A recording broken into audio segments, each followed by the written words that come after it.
Welcome to Bookish Mind, Season 10, Episode O5, where we dive into Cal Newport's transformative book, Deep Work, to explore a counterintuitive truth.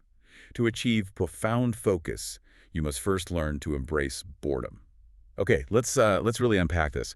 We've all felt that almost magnetic pull of distraction, haven't we? Oh, absolutely. That constant urge. Yeah, that persistent urge to grab the phone, open a new tab, or just find any excuse to shift our attention the very moment our minds feel, a tiny bit unchallenged, or maybe a task gets slightly difficult. Right. The second things get a little tough or quiet. Exactly. And Cal Newport, in his groundbreaking book, Deep Work, doesn't just call this a bad habit. He argues it's actively and aggressively rewiring our brains. Which is a pretty strong claim, rewiring. It is, making true, sustained, profound focus incredibly difficult, maybe even impossible for a lot of us. Yeah. So the mission of this deep dive is to explore exactly what that brain rewiring looks like. We want to understand why embracing boredom is something most of us actively avoid, let's be honest. We definitely avoid it. Right. Why it's not just crucial, but foundational. And most importantly, how you can practically train your brain to achieve that profound concentration, even in our hyper-connected, always-on world. And we're drawing directly from rule #2 of his book, right? The one called Embrace Boredom. That's the one. Provocatively titled, for sure. What's truly fascinating here, and I think often overlooked when people just skim his work, is how Newport frames deep work. It's not something you simply decide to do when it's convenient. No, not just flipping a switch. Exactly. He sees it as a robust, demanding skill that requires rigorous, consistent training. Like an athlete builds physical endurance, you've got to build cognitive endurance. That's a great analogy. And it really raises a critical question for all of us, doesn't it? If we're constantly fleeing even the slightest hint of discomfort or, the lack of novelty, what happens to our actual capacity to truly concentrate when it matters most? And the complex stuff hits. Yeah, when problems demand our undivided attention. That's the crux of it, isn't it? We often mistakenly think of focus as that switch we can just flip on demand, like Right. time to focus now. Right. Engage focus mode. Yeah. Yeah. But Newport reveals a much more kind of insidious truth. If you're constantly bouncing between tasks and stimuli, email, social media, quick news check, whatever it is, The usual suspect. your brain doesn't just get accustomed to that state. It adapts to it. It's really good at quick, shallow context switching, but it loses its ability, its muscle to dig deep. And this point is powerfully illustrated by the late Stanford communications professor Clifford Nass and his research. It's really stark stuff. Oh yeah, the Nass research. Tell us about that. Well, he found that people who habitually multitask don't just become less efficient. That's maybe what you'd expect. They actually develop significant cognitive impairments. Impairments, like actual damage. Well, impairments in function. They struggle immensely to filter out irrelevant information. Their working memory becomes less effective, and they basically become chronically distracted. Nass didn't mince words. He described them as pretty much mental wrecks. Mental wrecks. That's harsh. It is, but it reflects the findings. They've inadvertently trained their brains to be constantly scanning for new stuff, new stimuli, instead of settling into a single sustained focus. And here's the truly chilling part, right?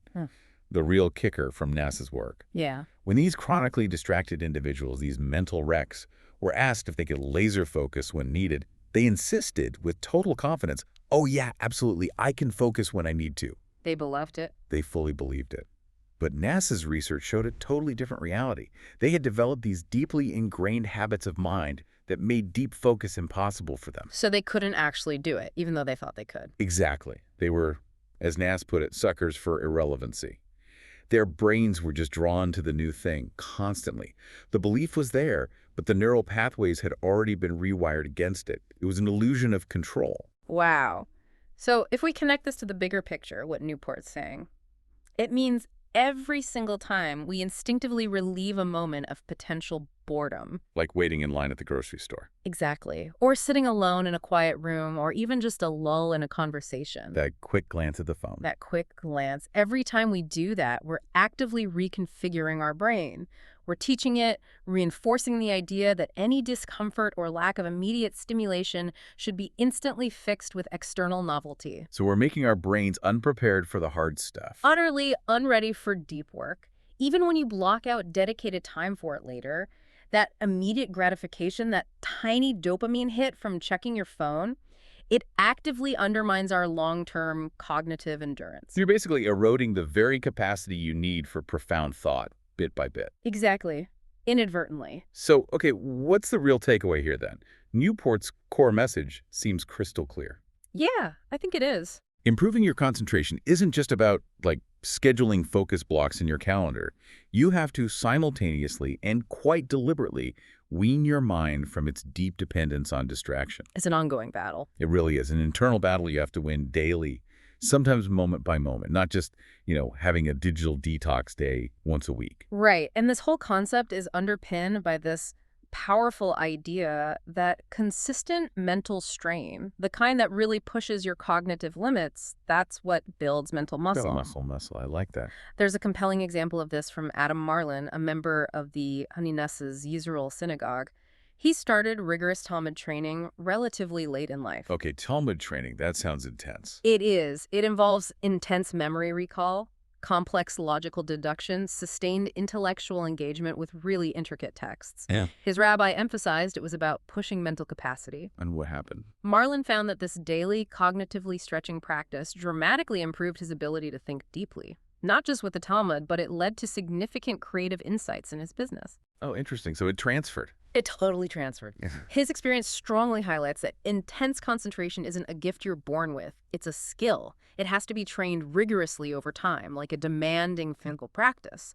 And that training likely leads to actual neuroplastic changes in the brain. Right. Building that mental muscle. Okay, so building on that powerful idea of training your brain, Newport offers several practical, actionable strategies, ways to get our minds out of that mental wreck mode and into laser-focused state. Yeah, the practical stuff. And the first one is incredibly counterintuitive. It kind of flips a common approach to digital well-being right on its head. Okay, I'm intrigued. Strategy 1. Don't take breaks from distraction. Instead, take breaks from focus. Huh. Okay. Say more about that. It really makes you pause, doesn't it? So many people advocate for digital detoxes or, Internet Sabbath, setting aside a day or a few hours a week to completely disconnect. Which sounds good on the surface. It does. And there's probably some immediate benefit, sure. But Newport argues it's kind of like eating healthy just one day a week and expecting significant weight loss. It doesn't address the underlying ingrained craving for distraction that has become our brain's default setting. Exactly. The core problem isn't simply using the internet or our digital tools. It's the constant, often unconscious switching. Yeah, the jumping around. Jumping from low stimuli, high-value activities, like really concentrating on something important, to high stimuli, low-value ones, like just endlessly scrolling social media at the slightest hint of boredom or mental resistance. The moment it gets a bit hard. Right. And that habitual switching is what systematically weakens our attention-selecting muscles. Yeah. You're essentially training your brain to constantly seek novelty and immediate gratification, and that comes at the expense of sustained, deep effort. Okay, so if detoxes aren't the main answer, what's the radical solution then? Newport's solution is schedule when you'll use the internet in advance. Predetermine your online blocks. And then really commit to avoiding it entirely outside those designated times. Entirely. Wow. It sounds strict, but here's the practice. He suggests keeping a notepad by your computer. When that urge arises during an offline block, the urge to check email, scroll social media, whatever, you don't give in. Okay. Instead, you just note down your next allowed internet block time. Maybe jot down what you wanted to look up, and you do not deviate. You wait. Ah, okay. So you acknowledge the urge, but delay the gratification. Precisely. And Newport says every single time you resist that urge to jump online, you're performing a kind of concentration calisthenics. You're actively strengthening that attention muscle, making it more resilient for next time. Concentration calisthenics. I like that visual. But what about jobs that demand high connectivity? That sounds almost impossible for some people. It's surprisingly adaptable. You simply structure your day with more frequent but shorter internet blocks. So, for instance, if your job genuinely requires you to monitor email every 15 minutes, fine. Okay. You'd schedule, say, 5-minute internet blocks every 15 minutes, but the intervening 10 minutes, those become strict offline periods. No cheating. Right. The integrity of the offline block is key. Absolutely crucial. And if you find yourself genuinely stuck needing online info during an offline period, don't just break the rule. That reinforces the wrong pathway. So what do you do? Switch to another offline task that you can do, or consciously reschedule your next internet block to be sooner. But and this is critical, always enforce at least a 5-minute gap between the moment the craving or the need arises and when you actually go online.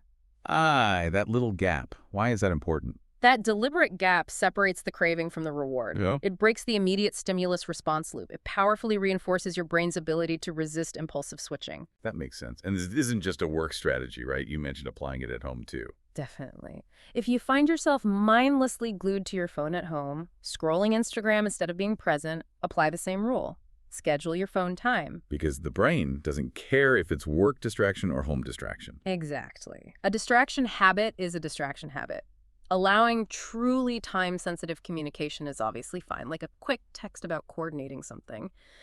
But otherwise, try to embrace those moments of forced boredom. Like waiting in line. Waiting in line during your commute if you're not driving, just sitting for a minute.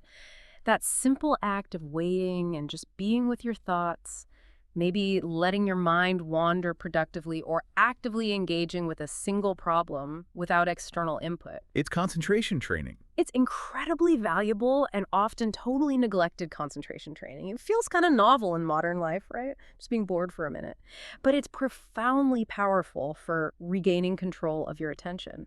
Okay, building on that theme of intense, focused training, let's explore the next strategy. This one draws inspiration from a historical figure known for getting a lot done. I think I know who you mean. Strategy 2. Work like Teddy Roosevelt. Yes. The Rough Rider approach to deep work. Exactly.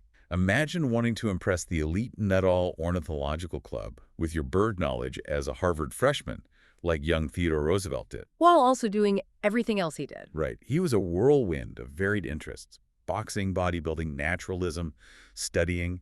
How did he manage such diverse excellence? Apparently, he'd carve out small, laser-focused blocks for studying, then attack the work with what was described as blistering intensity. Just pure focused effort for a short burst. Yeah, and this is precisely what Newport distills into Roosevelt dashes. Okay, how do these dashes work? You pick a high-priority deep task, something important that requires real focus.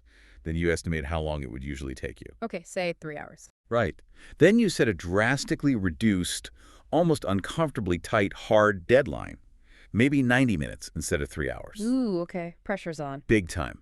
You can even publicly commit to it. Tell someone, I will finish this by 10:30, or just use a countdown timer ticking away right in front of you. Yeah. This creates immense artificial pressure, forcing your brain into a different gear. And the only way to hit that deadline? The only way is with unwavering intensity. No email breaks, no getting coffee, no daydreaming, absolutely no quick checks of social media.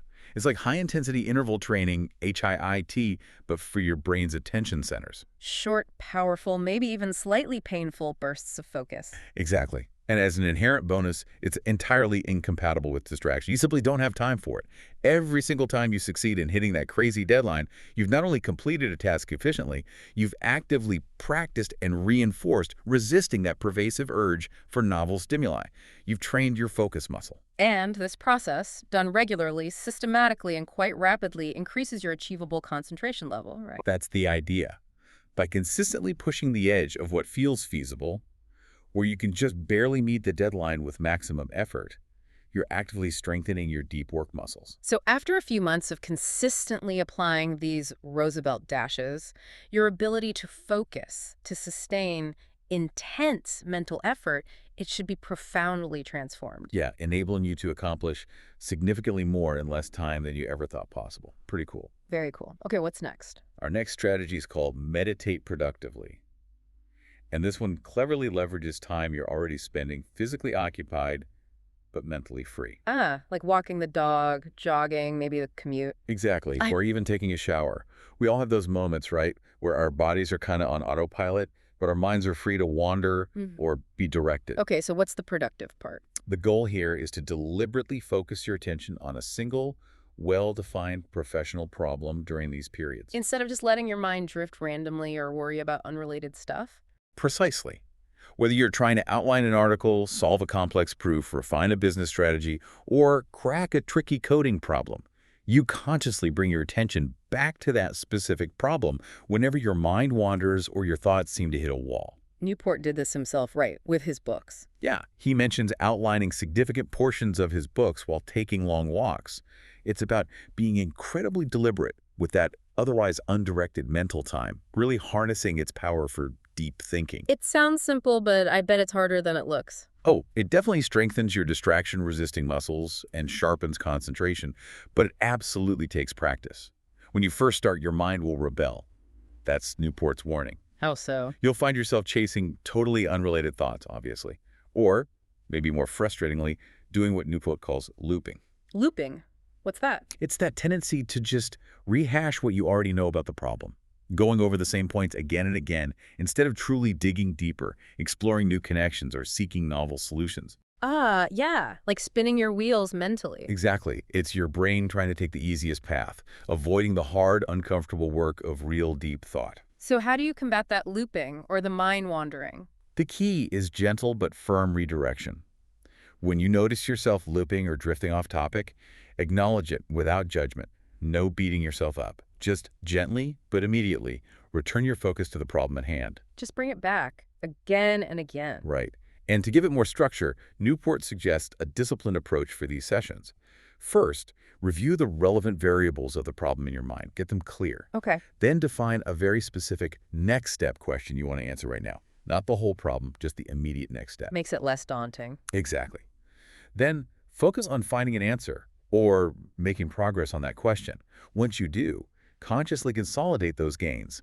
Mentally lock in what you figured out before moving to the next question. So it's a cycle. Variables, question, solve, consolidate. Precisely.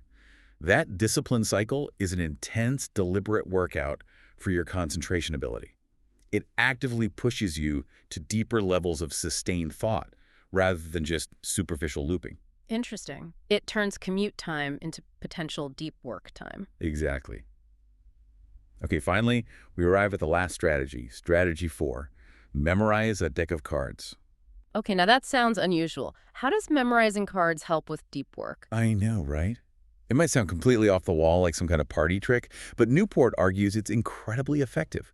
He uses the example of Daniel Kielov. Okay. Kielov was diagnosed with ADD, struggled academically, yet he transformed himself into a world-class memory athlete. Not because he was born with an exceptional memory, but because he trained it intensely. He learned memory techniques. Right. And here's the kicker. As a remarkable side effect of that memory training, his academic performance absolutely skyrocketed. So the memory training improved something else, like his focus. Bingo. Research from Henry Roediger's memory lab at the University of Washington provides the scientific backing. They studied memory athletes. And what did they find? They found that a key differentiator wasn't just raw memory capacity. It was their attentional control, their exceptional ability to maintain laser-like focus on essential information and ignore distractions. So training memory incidentally trains attention. Exactly. Memory training is, in effect, intense concentration training. Kielov's academic success, therefore, seems to have been a direct byproduct of his quest to improve his memory, which inadvertently gifted him a powerful, deep work edge. Fascinating. Okay, so how does one actually memorize a deck of cards? Is it just rote repetition? No, not at all. That would be incredibly difficult and not very useful for training attention. Newport highlights the method used by people like Ron White, a former USA memory champion. It leverages our brain's natural, powerful ability to remember vivid scenes and stories. Okay, using imagery maybe? Like a memory palace? Precisely. Our brains are hardwired for narrative and spatial memory, not abstract lists of numbers and suits. So the preparation involves mentally cementing a precise walkthrough of, say, 5 distinct rooms in your home. Your own home, so it's familiar. Right. And within each room, you identify 10 large, distinct items in a set, unchangeable order. That gives you 50 locations, 5 rooms by 10 items. You need 52 for cards, so maybe you add 2 spots just outside the front door or something. Got it. A mental journey with specific landmarks. Then you create a memorable association, a person, an object, an animal for each of the 52 cards. Something really vivid, maybe, Albert Einstein for the King of Clubs, or a specific cartoon character for the Jack of Hearts. So you practice those associations and the mental walk until they're totally automatic. Exactly. They need to be second nature. Yeah. Then comes the main event, combining these 2 elements. Okay. You take your shuffled deck. As you mentally walk through your house, taking one landmark at a time, you look at the next card from the deck. You then vividly imagine its associated person or thing doing something memorable, maybe even completely absurd, interacting with that landmark in your mental room. So if the first card is the king of clubs, Einstein, and the first landmark is your doormat. You might picture Einstein frantically scribbling EMC on your doormat with chalk. The more vivid, unusual, and interactive the image, the better it sticks. You do this for all 52 cards along your mental journey. Wow. That requires intense focus just to create and hold those images in sequence. That's the whole point. The profound benefit here isn't the party trick of being able to recall the deck later, though you probably could. It is the process itself. The training effect. Exactly. It forces an incredibly unwavering, intense attention on a very clear, challenging target. You simply cannot do this while distracted. It fundamentally strengthens your concentration muscles every time you practice. So this type of mental training, it's conceptually similar to the rigorous study of the Talmud you mentioned earlier. Yes, or the disciplined practice of productive meditation, or even the intense focus required to learn a complex guitar part by ear. So the specific activity cards, Talmud, meditation, is less important than the core principle. Right. It's about the consistent, intense, deliberate training of your focus and the discipline required to push past mental resistance and stay locked onto the task. Okay, that makes a lot more sense now. It's attention training disguised as a memory exercise. Precisely. So when we look at all these strategies together, taking breaks from focus, Roosevelt dashes, productive meditation, memorizing cards, what really emerges as the unifying thread? It seems to be a fundamental shift in how we understand and approach focus itself. Yeah, I think so too. It's not simply about finding quiet time or hoping inspiration strikes when you need it. No, it's much more active than that. It's about actively, relentlessly training your brain to resist that endless, insidious onslaught of novelty and distraction that constantly pulls at our attention in the modern world.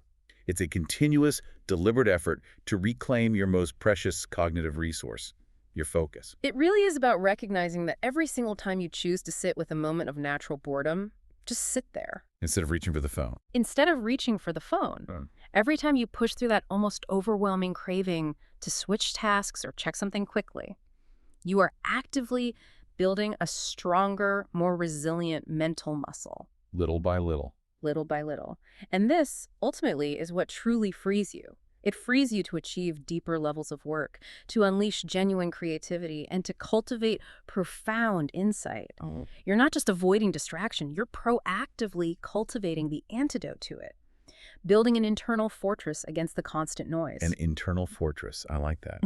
So the transformative truth, the core idea from Newport's Rule #2 is this. To achieve profound focus, you must first learn to embrace boredom. It seems counterintuitive, but all the evidence points that way. Yeah. This deep dive hopefully has shown you the why behind that and some practical ways to actually do it. The training methods. Right. So now, for you, the listener, here's a provocative thought to carry into your day, something to maybe experiment with. What's one tiny moment of potential boredom in your day? Maybe it's waiting for the kettle to boil, waiting for a file to download, standing in an elevator. Just one tiny moment that you could intentionally lean into today. Just experience the boredom. Notice your thoughts instead of instinctively reaching for a device. Just try it once. See what happens. Yeah, just lean into it. Thanks for diving deep with us.